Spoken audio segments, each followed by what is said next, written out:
Dans une première vidéo, j'avais surtout parlé de mon choix du plan d'entraînement pour mon objectif d'1h45 au semi. Dans cette vidéo, je vais vous raconter concrètement comment j'ai vécu ce plan tout au long de ces 8 semaines.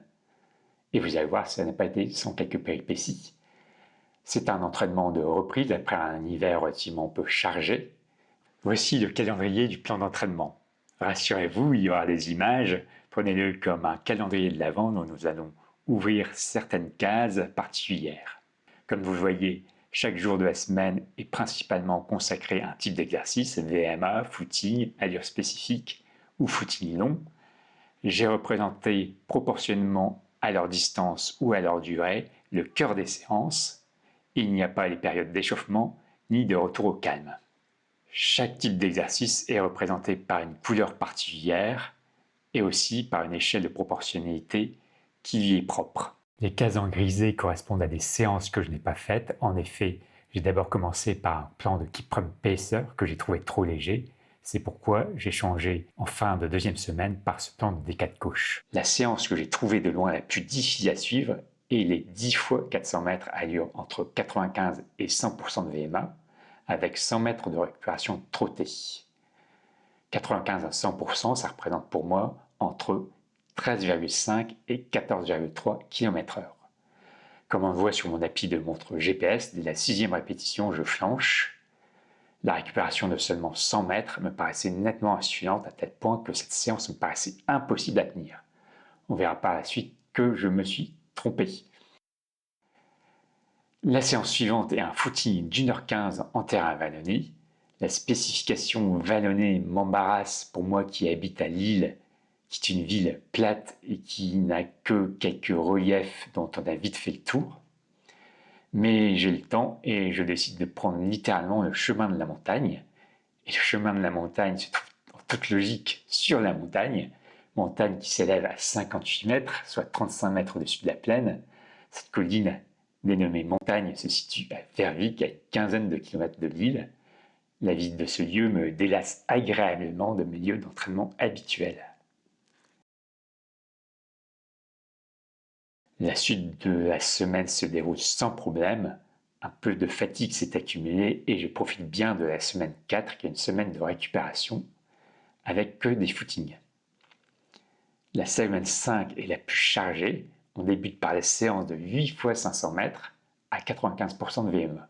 Et je redoutais cette séance, surtout au vu des difficultés que j'ai éprouvées dans la séance de 10 fois 400 mètres. Je vous laisse voir ma réaction à la fin de cette séance. Et bien voilà, je viens de finir ces 8 séries de 500 mètres à 95% de VMA. Et ça a été beaucoup mieux que prévu, beaucoup mieux que les premiers VMA de 400 mètres fait il y a 2 semaines. Je pense que l'entraînement plus la petite semaine de relatif repos a porté ses fruits. Vient la séance à allure spécifique. Il est préconisé de courir à une vitesse légèrement supérieure à l'allure de la compétition. Comme je vise une allure de 4,55 au kilo pour la compétition, je cours la première fractionnée en 4 minutes 50, puis le deuxième en 4,45 et le troisième en 4,40. En cette fin de 5e semaine, je suis bien fatigué, comme vous allez l'entendre, au cours de la sortie longue.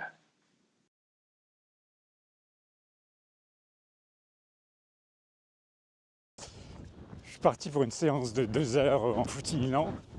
Je dois avouer que je suis assez fatigué par mes séances d'hier, des 3 plus 4 plus 3 plus 2 km à allure de la compétition. Je suis en train de rentrer dans le dernier kilomètre de ma sortie de 2 heures. Et alors ça me semble bien loin, j'ai les jambes bien fatiguées. Et j'en suis au 17e kilomètre. Débute ensuite la 6e semaine et j'aurais dû faire la séance de fractionné du mardi, mais je suis contraint de la reporter au jeudi à cause d'une douleur au-dessous du genou, comme je l'explique. Alors j'ai dû interrompre l'entraînement pendant 2 jours parce qu'à l'issue de mes sorties de ce week-end où j'ai fait quand même près de 35 km,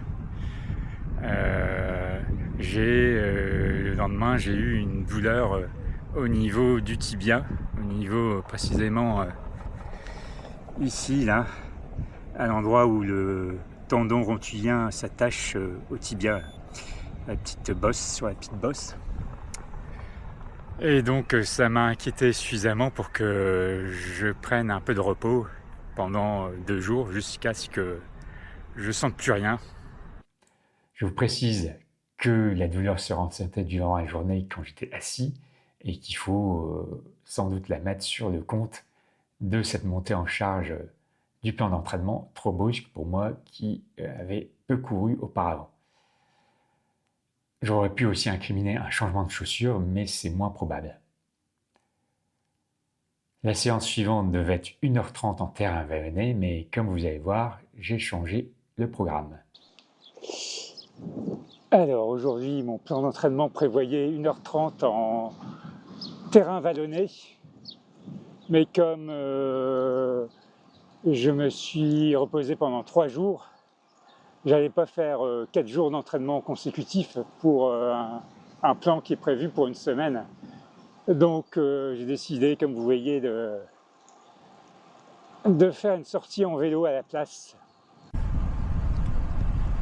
La nuit au sol marque un départ de segment Strava et à moins que vous ayez suivi des cours d'occlumencie à l'école de sorciers d'Harry Potter, vous entendez des voix qui vont vous dire d'accélérer, et c'est ce que j'ai fait.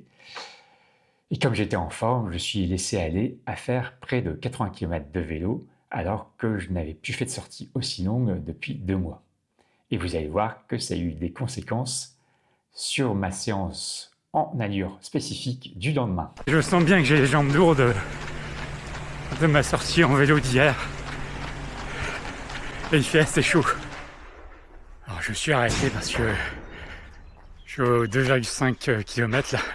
Et j'ai vraiment les jambes trop lourdes d'hier.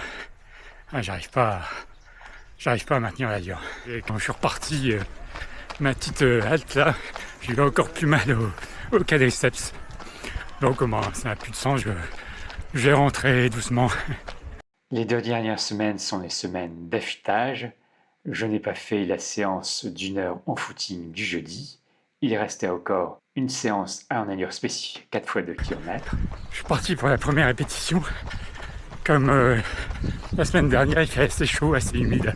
J'espère que ça va aller. Voilà, dernière répétition faite. Et j'ai tenu les 4,45. Donc c'est une bonne augure pour le semi la semaine prochaine.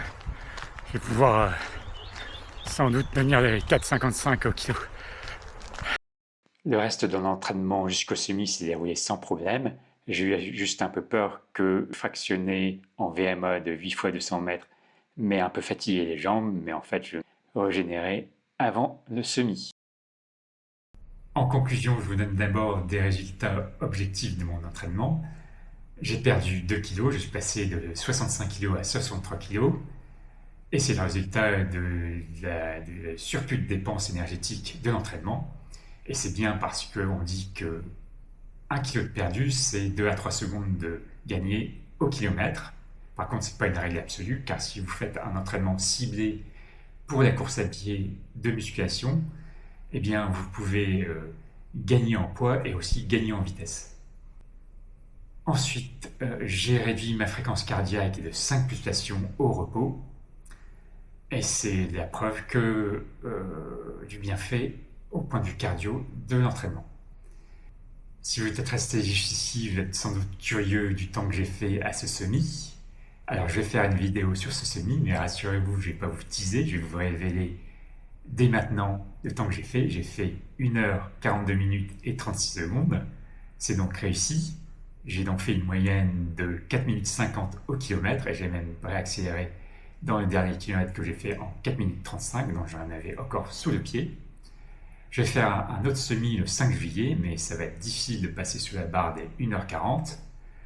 Si vous êtes tenu au courant de la parution de mes vidéos, n'hésitez pas à vous abonner. Je remercie tous les bénévoles qui ont pris part à l'organisation du semi de Falampin et je vous remercie d'avoir regardé cette vidéo.